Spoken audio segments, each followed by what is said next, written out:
Me, having body cameras in many cases would exonerate police officers who are accused of doing wrong, illegal, or unethical things. You can say, no, look, here's the camera, here's the operation. Look what the perpetrator was doing. The police acted appropriately here. All I can tell you is dollar for dollar, what's most important for me is making sure that our officers are going to be safe out in the community.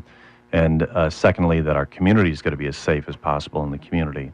That means that they have to be the best prepared that they can be. And what I see is a lot of fixation on body cameras, taking the discussion. No one is talking anywhere close to the same level about training and management as they are about body cameras. So what I can tell you, in our experience, it hasn't been video that's gotten our department to improve. It's been training, management, supervision. We use, for example, technology. We call it our early warning system. So we use some algorithms that are built in. We track everything that we do. So we can tell you, by the way, this is such a basic thing not happening nationally. There is no mandate or requirement in the state of Illinois or most states, I don't know of any, that mandate that use of force is tracked by departments. So in our case, we do it voluntarily as a standard of procedure within our department. We've been doing this for many years.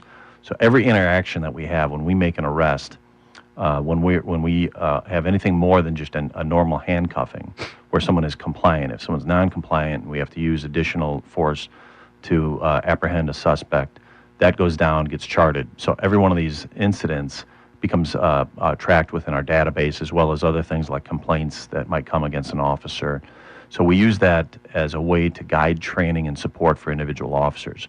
We deeply believe that this is something that helps officers stay on track to improve their careers, and we don't look at it as a discipline item. We look at it as an improvement element, and we've got now the data to back it up.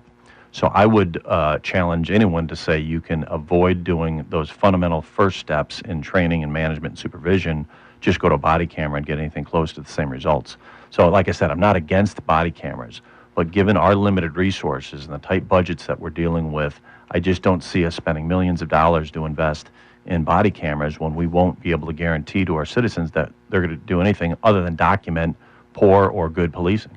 Right. I haven't heard that viewpoint articulated so well, and that is a pretty valid, I think, argument against, not against body cameras, right, but against if all of a sudden you got an influx of money, something was passed by Congress, right, that said, all right, here's all this budget, you would rather, which is I'm telling you, that is the classic easy fix solution, right, people Band-Aid look for. Kind of thing. Well, they don't. They and people can vision that. People can visualize that. They want the problem to go away. Yeah.